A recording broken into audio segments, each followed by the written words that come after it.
know how the Miami Heat like to do their business.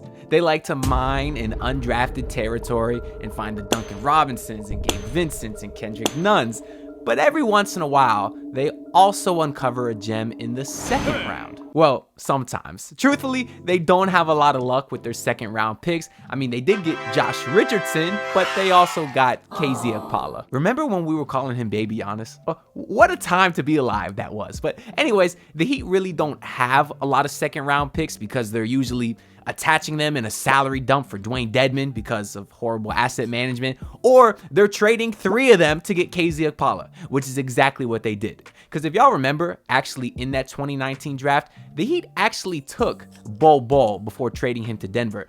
I was really excited at the time, actually, and have the video to prove it. Oh my God. Let me hear it. Yes, sir. And I hate that video so much because I sound like Mario when I laugh. Woohoo! But I was excited because that was literally the last time the Heat had a second round pick. They've gone 5 years without picking in the second round. Think about that. So that means that this year is a rare occurrence. The Miami Heat do pick at number 43. So you know I had to go in and do a lot of research on who they might select. And it was hard because there's a lot of prospects. And in this draft specifically, nobody knows where anyone is going to get selected. So what's the odds that I actually talk about whoever they end up picking? Did someone say odds?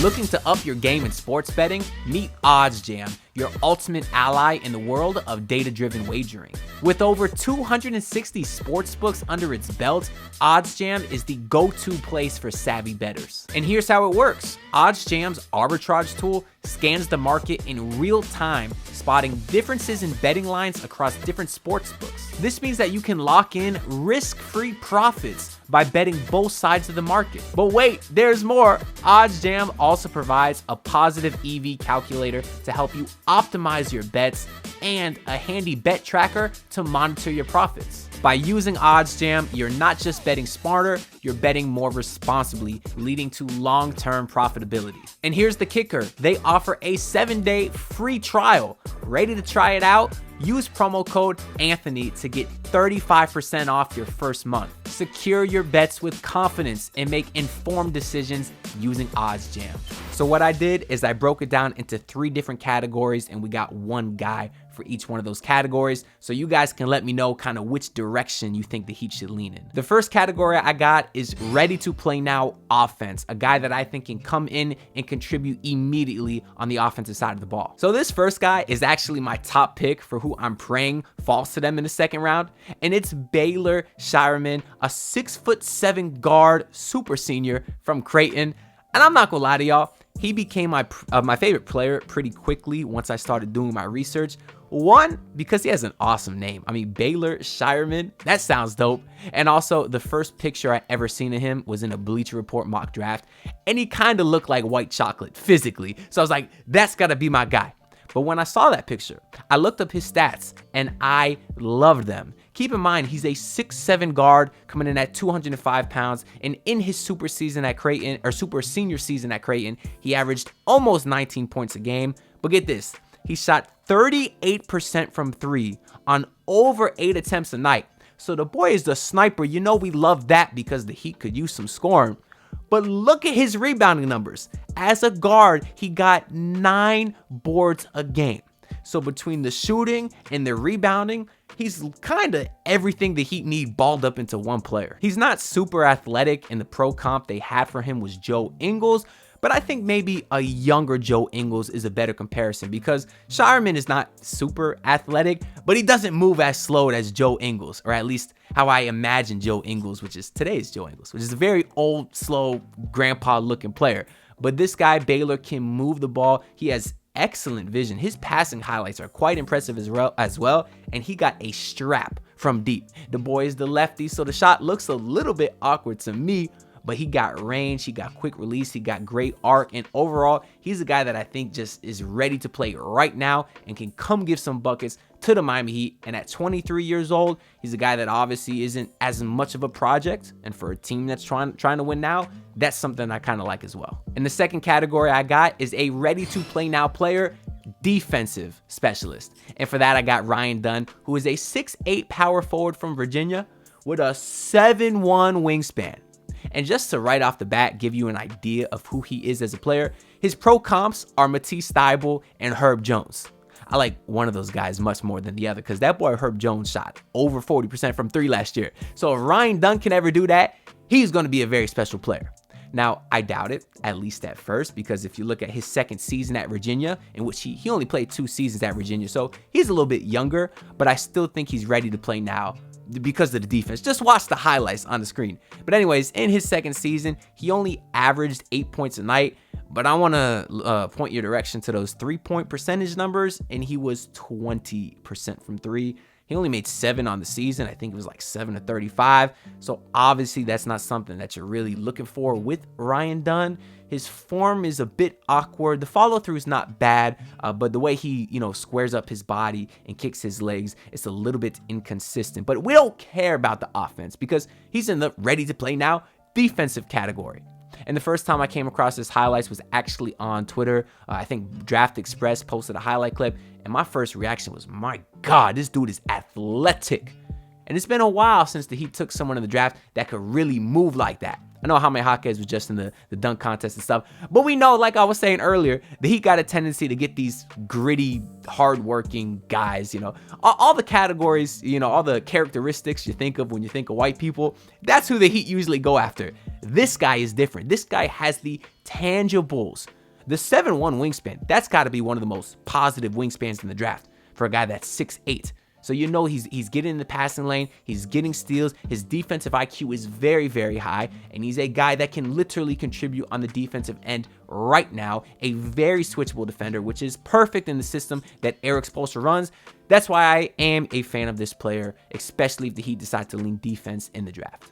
And for my third category, I have a guy who is a developmental project. And I'm picking the guy who I've probably heard the most in my comments over the last few weeks. And it's Nikola Djurisic, the 20-year-old Serbian who is 6'8". And this is a guy that was playing pro ball since he was 16 years old. Because you can see here, he played 4 years for Mega, which is, I guess, some European team. But he's only 20 years old. And in his 4th season, he averaged 14 points a night on a questionable 33% from downtown. That's the biggest question that you get with him because there was a lot of inconsistency on that end. You see the year prior, he shot 22%. The year prior, he shot 50%. But obviously, the volume there is different.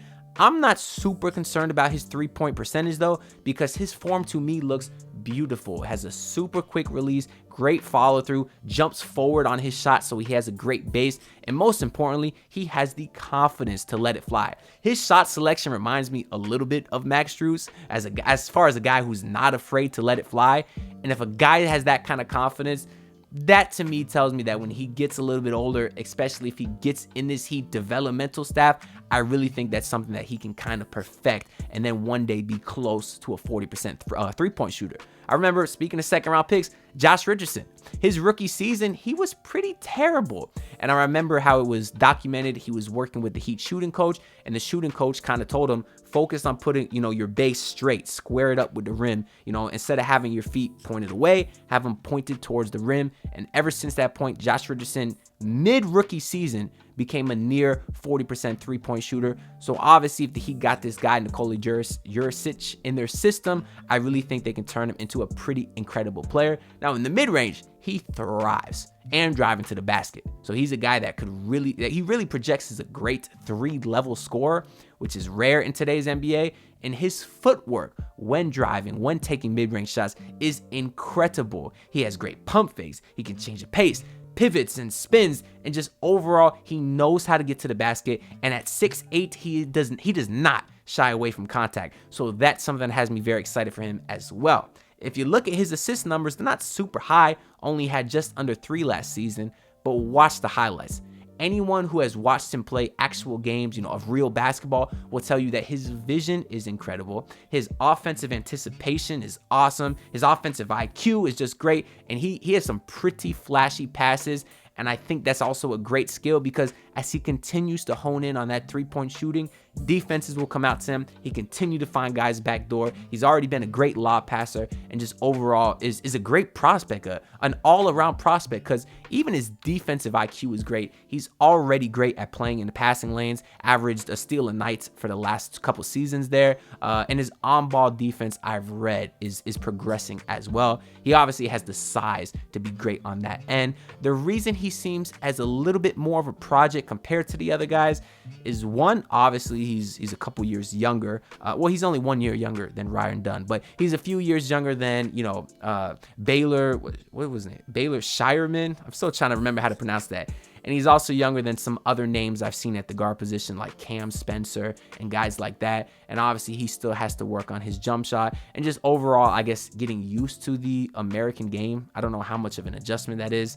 I mean, you see guys come over all the time and dominate, like Nikola Djurisic, but you also see some guys that you kind of have to draft and stash, where you take them in the draft, let them play a couple more years overseas before coming over here. And that might be the case with Nikola Djurisic, or I guess even Nikola Jovic, right? He kind of didn't play much his rookie season and the first half of his second season until he really kind of came on in the second half of this past year. Now that I think about it, just drafting a guy named Nikola is probably good practice, because I just posted a video yesterday where I said the Heat should trade for Nikola Vucevic, so they could have Vucevic, Jovic, Djurisic, and then Nikola Jokic might be on the way. I don't know. It might be the last recruiting tactic that we have, but Nikola Djurisic really projects to be like a great player in the modern NBA, sort of in that power forward, or point forward role.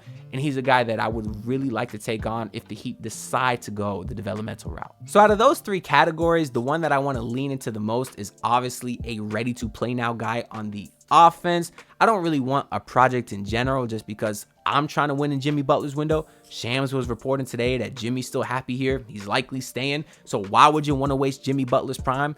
That's part of the reason that, you know, I was more in the camp of, if I had to trade one of the two kids, I'd rather trade Jovic than Jaime Jaquez, because Jovic might be the better player one day, but right now it's Jaime Jaquez. At least that's how I used to think until Jovic really took off in the second half of the year, like I was saying. But point is, if you're keeping Jimmy, you have to go all in on his window, which may only be another year or two of prime Jimmy. So I don't really want to sit around and wait for a developmental project. And also, I'm tired of getting these defensive guys that can't score. Give me some buckets. The Miami Heat were like 21st in offensive rating last year. You can't win like that in today's NBA, at least not a championship. And I know we're probably losing Caleb Martin and potentially Hayward Highsmith, and you're losing a lot of defense there. So a guy like Ryan Dunn would be nice. Don't get me wrong, you know, but I mean, I guess we're keeping DeLon Wright, and I'm sure whichever other undrafted guys we get can play defense. They could bring back Marcus Garrett for all I care. That dude was a dog on defense. The point is, I want some buckets, and I think that's something that Baylor Scheierman can provide right now.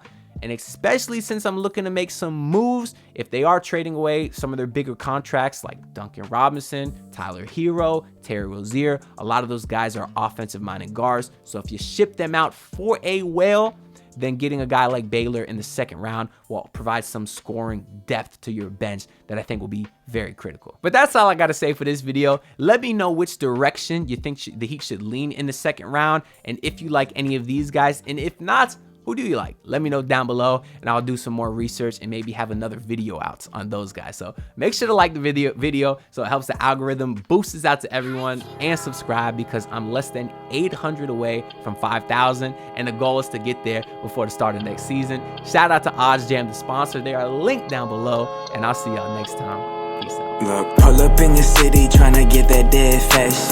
Do it on my own, I don't need no dead weight. Had to kill him off, yeah, I need a head space. You know this homegrown bitch don't offend me.